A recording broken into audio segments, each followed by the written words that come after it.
20 years of being there for others. Tariffs force changes in sourcing, and the new drivers of e-commerce. Pull up a chair and join us as the editors of DC Velocity discuss these stories, as well as news and supply chain trends on this week's Logistics Matters podcast. I am Dave Maloney. I'm the Group Editorial Director at DC Velocity. Welcome. Logistics Matters is sponsored by Duravant Integrated Solutions. Duravant Integrated Solutions brings precision and efficiency to every stage of your operation. Leveraging equipment from 4 leading brands, FMH conveyors, QC conveyors, NPI sorters, and WolfTech, they streamline handling, routing, and sorting systems that help your warehouse or distribution center achieve peak performance every step of the way. As usual, our DC Velocity senior editors Ben Ames and Victoria Kickham will be along to provide their insights into the top stories of this week. But to begin today, just over 20 years ago, Hurricane Katrina ravaged the Gulf Coast and left in its wake an estimated $125 billion of damage, and countless lives changed.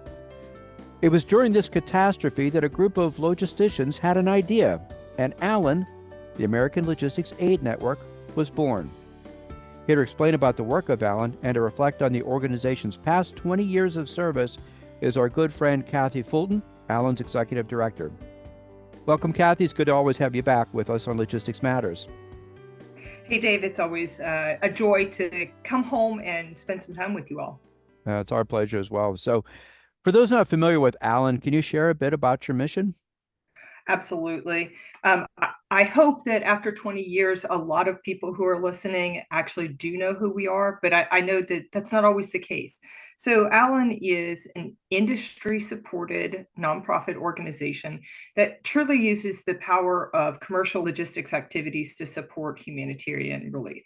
So the skills and assets and knowledge that businesses and individuals use every day to make money, we harness that to help people do good. So we talk about being powered by logistics, but guided by purpose.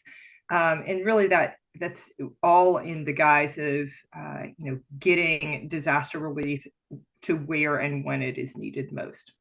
Right. And I've always said that you're the best thing I think the logistics industry does. And you're celebrating 20 years this month. I kind of hinted at it a little bit in the introduction, but can you tell us what prompted the start of this great organization? Yeah, so you're right. We were born out of tragedy. Hurricane Katrina really just destroyed the Gulf Coast.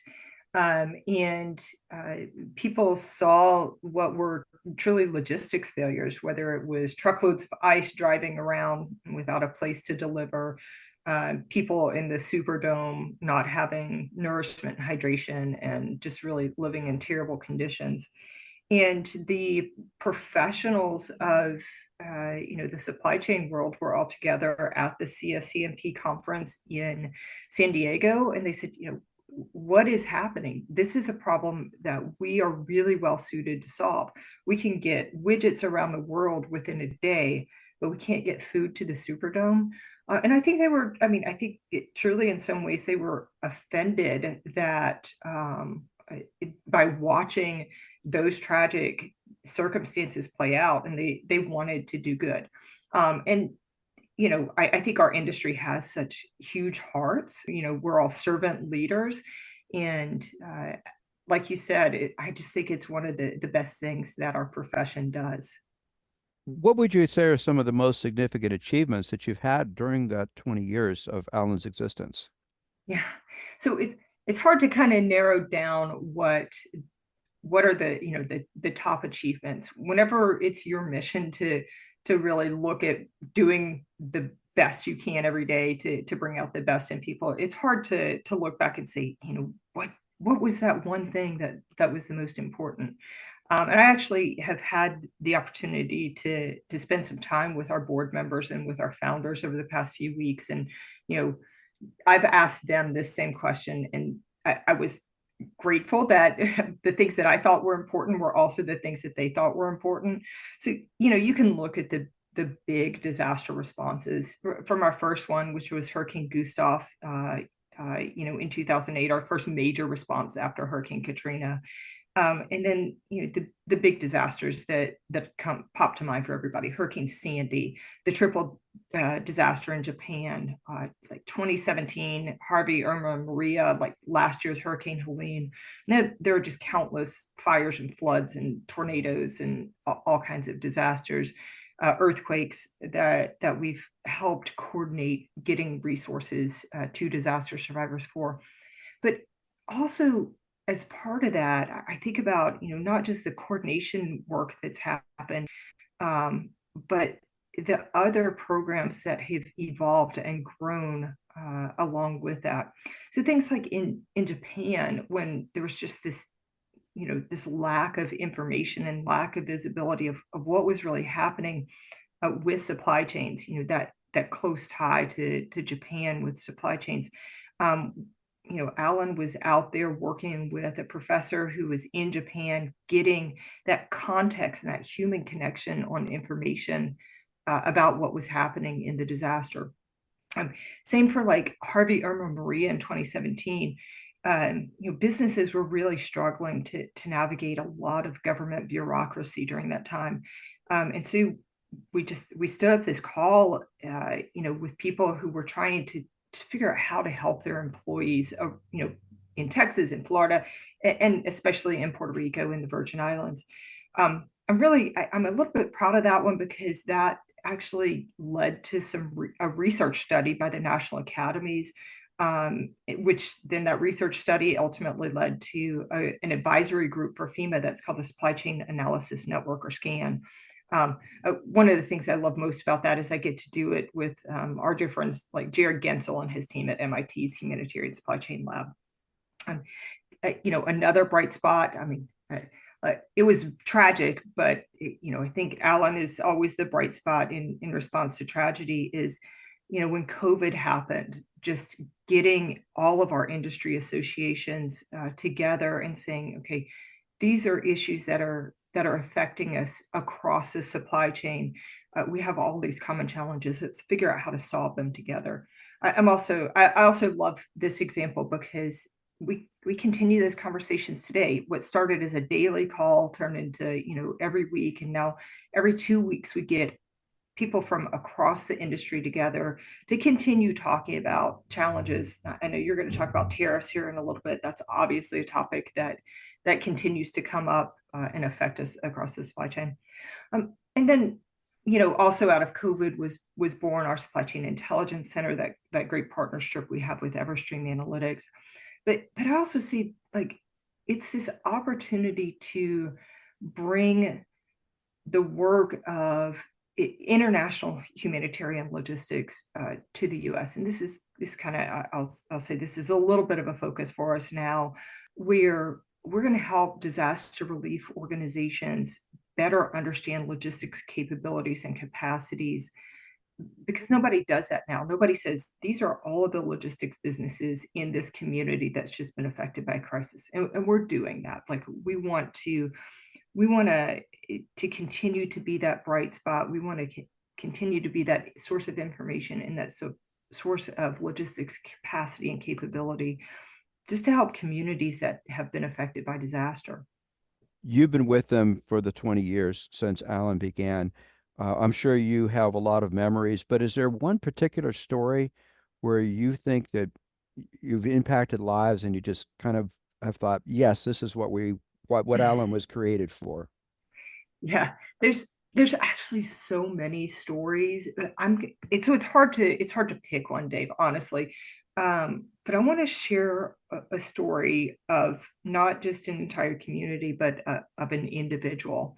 So in 2011, there was a supercell series of tornadoes, and one was this really long track tornado, and Tuscaloosa, Alabama was part of that destroyed track. It actually turns out that one of our board members, Brent Hutto, his family was affected, like part of their house was destroyed. I didn't know that until years later. But anyway, as an aside, so we were working with the local emergency management group and with Convoy of Hope, and they said, hey, we've got this donation. We need to get it to this shelter, and it's got to be there within like 4 hours. but it requires refrigerated transportation, and we don't have anybody who can do that. And so we're like, yes, absolutely. Let us see who we can call. Pick up the phone, call our friends at what's now the Global Cold Chain Alliance, and said, hey, who do you have? Who are your members? U.S. Cold Storage had a driver, assigned it, made the delivery, got it there. Well, come to find out, 2 weeks later, we're having this conversation about how did it go? How was the delivery? And they're like, oh yeah, our driver, Brenda, who did that, had just lost her house. Mm. Sorry, I get emotional when I think about these, because that ability of supply chain professionals to step up, even when they themselves have been affected by a disaster, I think that just speaks to who we are as people, who we are as an industry, that, hey, I've had it bad, but somebody else has it worse. And if I can do anything to alleviate their suffering, I'm going to do that. And so I'm just always forever grateful for that incredible story. I mean, it's been, almost 15 years since that happened, and it still affects me like this every single time. I can understand. That's quite a story. We're now kind of in the beginning or the middle of hurricane season. It's been fairly quiet so far. What are you anticipating this year compared to past years? I know that that's a very busy time of the year for you when these natural disasters occur. Yeah, it's hard to say, like, what do we think is going to happen, because it really only takes one storm. I mentioned Hurricane Sandy earlier. That storm was late October, and up until that point, the hurricane season had been fairly calm or quiet. Right now, we're in the part of hurricane season that is typically the busiest. If you think about Hurricane Maria, think about Hurricane Helene in 2024, they all occurred at this time of year. So I'm not going to say, hey, just because we haven't seen a lot of activity up until this point, we're out of the woods. There are a couple of systems, even as we chat today, that we're keeping our eye on.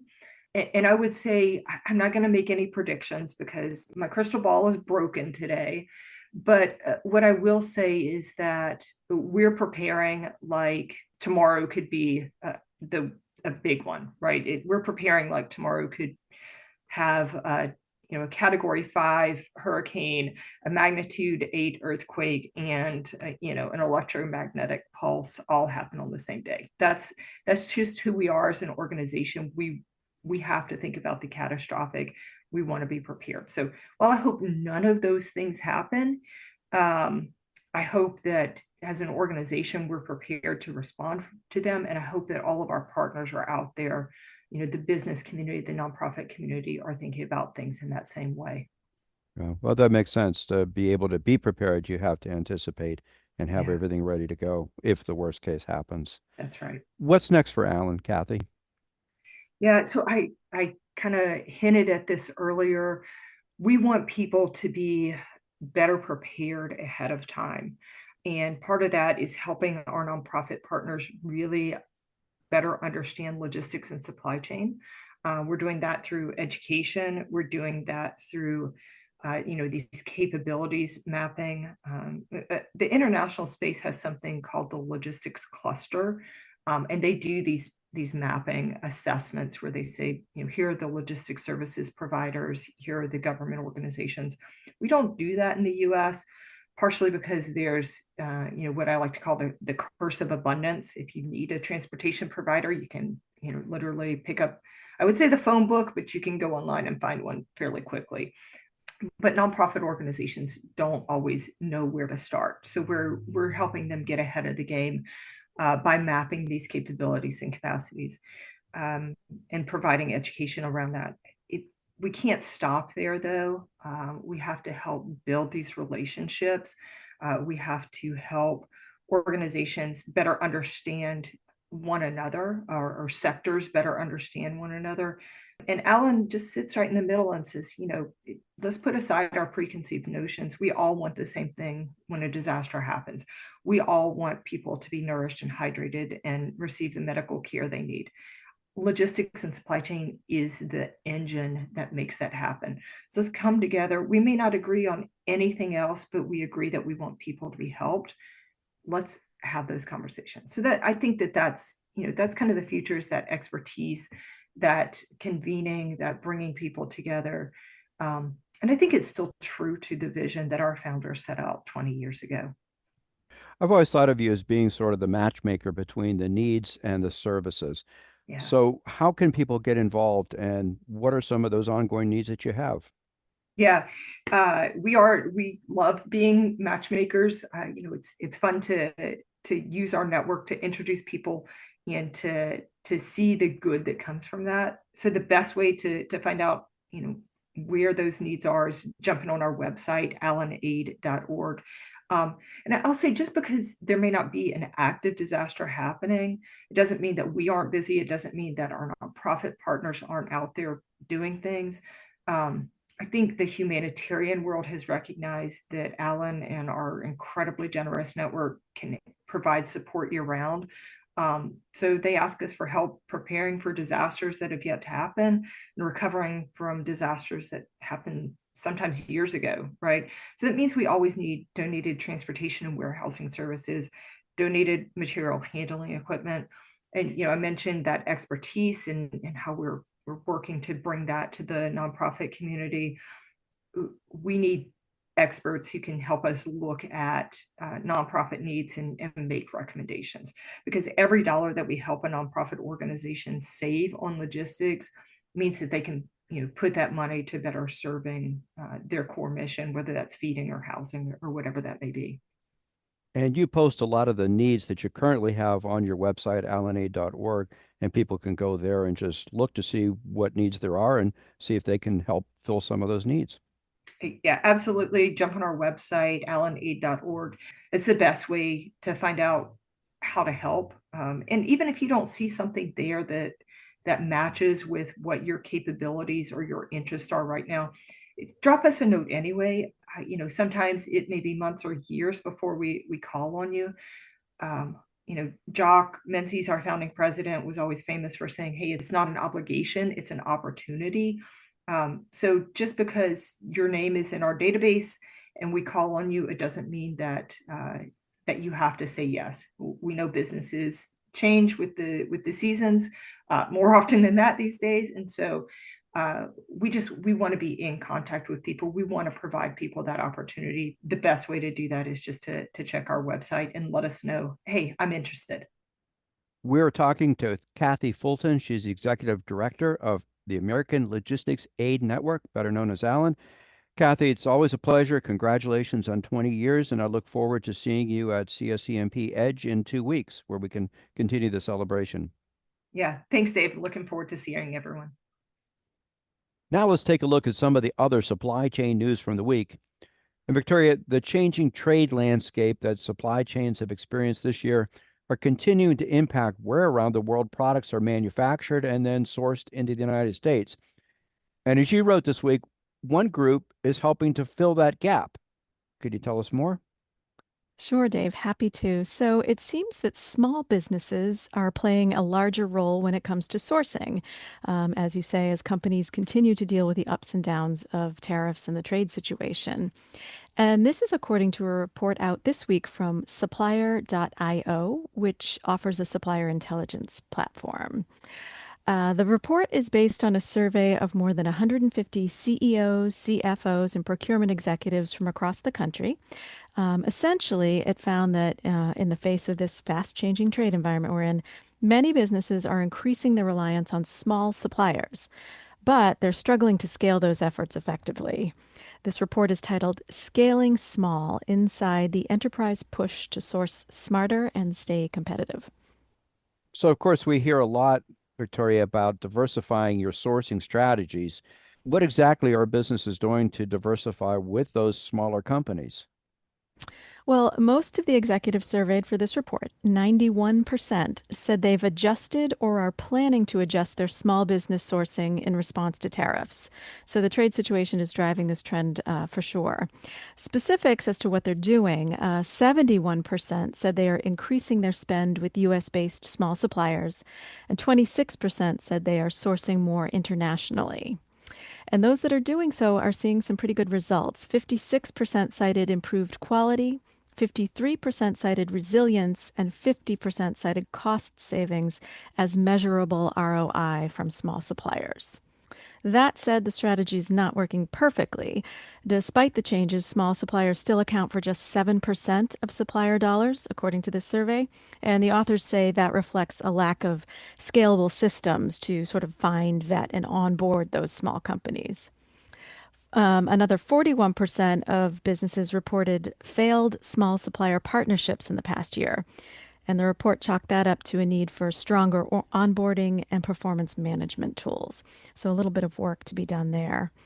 Now, just to add, this report caught my eye for a couple of reasons. First, as you mentioned, Dave, diversification is something we hear a lot about as companies continue to navigate the shifting trade landscape. And second, I attended a conference this week on global trade, and this topic was part of the discussion, as you'd expect. I moderated a panel on logistics and global trade at Bryant University's Global Trade Summit. That's a 2-day event right here in New England. And the panel, which included both importers and logistics companies, talked about diversification as just one tool they're using to navigate the ups and downs of the tariffs. Now, they didn't mention expanding with small companies in particular, but they talked about the importance of continually evaluating your sourcing decisions in light of today's challenges. So, this is certainly a timely topic. It certainly is, and it's a very interesting time if you work in procurement, and it requires a lot of agility to be able to navigate all these changes that we've experienced. So, timely information indeed, Absolutely. Agility, resilience, and uncertainty were common themes yesterday when I was at the summit. and definitely some good supply chain strategies as well. Yes. Thank you, Victoria. You're welcome. And Ben, you wrote a story this week about how one group of consumers are shaping new e-commerce patterns. Can you tell us who this is and what those effects of that group are having? Yeah, I'd be glad to. We all know that e-commerce is one of the fastest growing modes or channels of retail and omni-channel overall. And that has been changing the face of logistics for several years now. Fulfillment, last mile, warehousing, all facets of this thing. E-commerce grew even faster, of course, during the pandemic. And at last count for 2024, the U.S. Department of Commerce had it as accounting for a little more than 16% of total U.S. retail sales. But, we saw a report this week that added more detail to that trend, went beyond just that sort of top line growth number. And it was talking about how e-commerce patterns are becoming more complex than just the classic image of using your laptop to order from a website and have that product shipped to your home. All three of those little details are changing, and that's according to GeoPost. They're a large French last mile and parcel delivery firm. When I say large, they delivered a little more than 2 billion parcels worldwide last year across dozens of different countries. So they had found that the sector is changing fast, in large part because the influence of Generation Z or Gen Z consumers. As a reminder, those are shoppers who were born between the late 1990s and the early 2010s. And that group buys far more items online than older shoppers in the millennial or the Generation X generations. That's true. And we see that often younger shoppers drive e-commerce growth, but you found that in your story, they're using e-commerce differently than others have, or maybe than what's been done in the past, right? Yeah, so that's right. So digging into the details of not just e-commerce growth, but how it's changing, Gen Z shoppers overwhelmingly turn to social media for their shopping inspiration. Something like 96% of them say they do that. And then they purchase directly through those social media platforms, a little more than 60% of them. So that really redefines the flow of the e-commerce landscape. The purchasing through social media, as opposed to, say, a marketplace like we all know of, Walmart and Amazon and whatnot. Also, those Gen Z shoppers are driving big growth in something called C2C, which is customer to customer buying. And that is essentially buying secondhand goods directly from other shoppers, or maybe from thrift shops, instead of from the sort of top line original retailer. The survey found that more than 70% of those shoppers use the C2C platforms, buying an average of more than 13 items per year. The main factor that they cited for that growth is affordability, but also for better sustainability, because they said that they value supporting individuals and small retailers. And one of the third wrinkles that GeoPost found is that those Gen Z buyers are turning more to using parcel lockers instead of home delivery. You may have seen those parcel lockers in the US, like Amazon delivery lockers at a Whole Foods grocery store. I think you can find them at Office Depot or UPS store locations, this kind of thing. So as a reminder, the survey did cover European shoppers, not US, but it was across dozens of different countries. So these trends are definitely widespread. And as it continues to grow, it'll change some of those basic patterns that I mentioned at the top. It's not just sitting at your laptop, buying from the major retailer and sending it to your house. So got to admit, it makes me feel a little bit old to see how flexible these guys are. Me as well. And those are really interesting trends, and certainly something, I guess, for retailers to kind of realize what's happening out there in the e-commerce world. GeoPost made that point as well. You got to pay attention and keep up with these things, otherwise you'll get passed by. Thank you, Ben. Glad to. We encourage listeners to go to dcvelocity.com for more on these and other supply chain stories. Also, check out the podcast notes section for some direct links to read more about the topics that we discussed today. And again, we'd like to thank Kathy Fulton of Allen, the American Logistics Aid Network, for being our guest. We welcome your comments on this topic and our other stories. You can email us at podcast@agilebme.com. We also encourage you to subscribe to Logistics Matters at your favorite podcast platform. Our new episodes are uploaded on Fridays. Speaking of subscribing, check out our sister podcast series, Supply Chain in the Fast Lane, co-produced by the Council of Supply Chain Management Professionals and Supply Chain Exchange. We have an 8-episode series on the top threats to our supply chains. All are available to stream now, so check out Supply Chain in the Fast Lane wherever you get your podcasts. And a reminder, that Logistics Matters is sponsored by Duravant Integrated Solutions. Duravant Integrated Solutions brings precision and efficiency to every stage of your operation. Leveraging equipment from 4 leading brands, FMH Conveyors, QC Conveyors, NPI Sorters, and WolfTech, they streamline handling, routing, and sorting systems that help your warehouse or distribution center achieve peak performance every step of the way. We'll be back again next week with another edition of Logistics Matters. Be sure to join us. Until then, have a great week.